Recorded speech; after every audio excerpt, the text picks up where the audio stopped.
Hello everyone, exam medicine channel में आप सभी का स्वागत है। बात करेंगे हम Allahabad high court RO CA की। आपके सिलेबस में जो है इंग्लिश सिलेबस रखा गया है आपका, और उसमें वकैब के सेक्शन से प्रश्न बनते हैं आपके। अगर 10 से 12 प्रश्न आ रहे हैं तो कम से कम 6 से 7 प्रश्न आपको टोटल वकैब सेक्शन से मिल जाता है। बाकी आपके ग्रामर रूल से भी के अकॉर्डिंग भी चीज़ें रहती हैं। उसके विषय में पहले भी डिटेल वीडियो बना चुकी हूँ और बताया भी है आपको।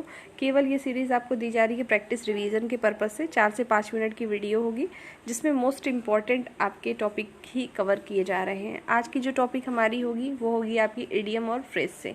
इडियम फ्रेज से भी 1-2 प्रश्न बनते हैं, तो ज़रूरी है कि आप प्रीवियस ईयर क्वेश्चन को करिए। केवल ऐसा नहीं कि हाई कोर्ट में जो आए हैं, क्योंकि वो रिपीट नहीं होंगे, लेकिन जो SSC के एग्ज़ाम में आते हैं इडियम फ्रेजेस और जो भी और भी वोकैब सेक्शन, जैसे आपकी सिमिलर मीनिंग होती है, एंटोनिम्स होते हैं, वो सब आपको वहीं से कवर करना चाहिए। अब वैसे मैं आपको जो भी चीज़ें दे रही हूँ, घटना चक्र जो SSC की आती है उससे दिया जा रहा है, जो कि CGL के एग्ज़ाम में और अदर एग्ज़ाम में पूछे गए वहाँ से। तो आप भी अपना अगर बुक रखे हैं तो वहाँ से पढ़िए। बाकी तो मैं कुछ चीज़ें आपको दे ही रही हूँ जिससे आप प्रैक्टिस कर सकते हैं। आइए देखते हैं इंपॉर्टेंट क्या है। इडियम फ्रेज जब हम पढ़ते हैं हिंदी में तो आप मुहावरे लोकोक्तियाँ पढ़ते हैं, वही चीज़ इसमें भी है। एक बात हमेशा याद रखना है आपको कि जब हम इडियम और फ्रेज पढ़ें तो कभी भी उसका अलग अलग शब्द के, अलग अलग वर्ड के अलग अलग मीनिंग नहीं निकालनी है हिंदी में, क्योंकि आपको मीनिंग तो कुछ और निकलेगा और उसका अर्थ कुछ और होता है। ठीक है, जैसे अब यहाँ स्टोरी मतलब आपको कहानी हो जाएगी, कुक अलग है, ए का मतलब अलग, एंड बुल अलग अलग आप निकालेंगे अगर इसका अर्थ, तो वो आपको मीनिंग नहीं मिल पाएगी और आप ऑप्शन में गलत कर देंगे। इसी वजह से जो आपको 4 ऑप्शन मिलते हैं, ज़रूरी है आपको जो वर्ड दिए गए हैं, मतलब जो आपको इडियम फ्रेज दिया गया है, उसका आपको हिंदी मीनिंग अच्छे से समझ में आता हो। क्योंकि हिंदी मीडियम के जो कैंडिडेट हैं उनको हिंदी मीनिंग समझने में दिक्कत होती है, इसीलिए वो ऑप्शन गलत कर देते हैं।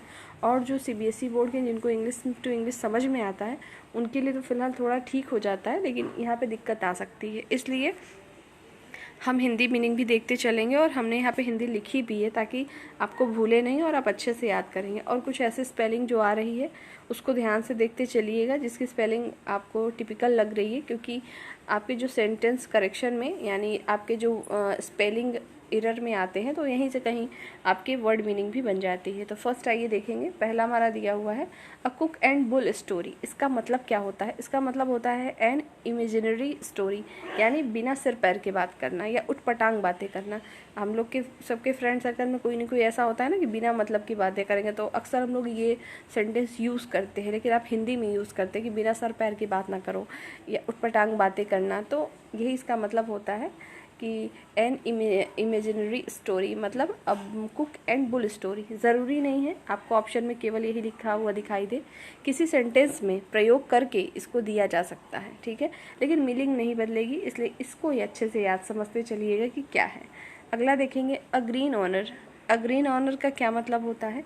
इसका मतलब होता है एन इनएक्सपीरियंस्ड मैन, मतलब ऐसा व्यक्ति जो कि नौसिखिया हो। नौसिखिया होगा तो उसको कहते नहीं मूर्ख है, तो वही चीज़ है। नौसिखिया की इंग्लिश में वैसे नोविश कहते हैं, और उसकी मीनिंग भी पूछी जाती है नेविश की, कि क्या होता है नौसिखिया, मतलब जो नया नया हो। ठीक है, किसी भी चीज़ में उसी को कहेंगे। तो यहाँ पे एन इनएक्सपीरियंस्ड मैन का मतलब किसी सिर्फ पर्सन यानी मैन, व्यक्ति से नहीं, व्यक्ति से पूरे होगा, न कि किसी पुरुष समाज से। ठीक है, इस बात का ध्यान रखना है। आगे देखेंगे। अगला हमारा दिया हुआ है, अगला सेंटेंस है एट वेरियंस विथ। इसका मतलब क्या होता है? इन अपोजिट, या इसको कह सकते हैं इन डिसएग्रीमेंट। कहीं पर भी डिस वर्ड आ जाता है तो इसका मतलब विरुद्ध, मतलब अपोजिट ही हो जाएगा। इसका मतलब होता है के विरुद्ध, किसी के विरुद्ध जब काम करेंगे तो उसी को हम कहते हैं इन अपोजिट या इन डिसएग्रीमेंट। फिलहाल इसको क्या कहते हैं? Eight variance with. नेक्स्ट है a snake in the grass. A snake in the grass का मतलब क्या होता है? इसको हम कहते हैं ट्रेयरसम पर्सन। एक चीज़ ये ध्यान रखिएगा, अ ट्रेचरस पर्सन। देखिएगा कभी कभी क्या होता है, जो हमारे यहाँ पर लिखे होते हैं आपको इडियम फ्रेज, कभी कभी उसकी हिंदी सटीक बैठती है, लेकिन हमेशा नहीं होता ऐसा, इसलिए अलग अलग मीनिंग ना निकालें। जैसे अभी स्नेक्स का मतलब आपको सांप पता है, तो यहाँ पे भले ही आपको लग रहा हो कि आस्तीन का सांप है, पर ऐसा नहीं होगा। ठीक, आखिर कहते किसको है? जैसे अपने ही ग्रुप में कोई ऐसा हो जो कि विश्वासघात करे, उसी को कहते हैं। तो जो आपका यहाँ पर है कि स्नेक इन द ग्रास, इसका मतलब क्या होता है? आस्तीन का सांप होना। इसका प्रयोग अक्सर हम लोग बोलचाल की भाषा में भी करते हैं। देखिए जो यहाँ पे लिखा हुआ है ट्रेचरम, इसका मतलब ही विश्वासघाती होता है। तो ट्रेचरस का मतलब क्या होता है? इसका मतलब होता है विश्वासघात करना। अगला देखेंगे एप्पल ऑफ वंस आइज, इसको दुलारा या प्यारा भी कह सकते हैं, यानी आँखों का तारा होना। कहते हैं ना कि बहुत ही चेयर पर पर्सन हो, मतलब इम्पोर्टेंट, उसी को कहेंगे आँख का तारा होना या दुलारा। कुछ भी सिमिलर मीनिंग आप समझ सकते हैं। एप्पल ऑफ वंस आइज का मतलब, तो इसको क्या कह सकते हैं? The person who someone love, और या इसको और क्या कह सकते हैं?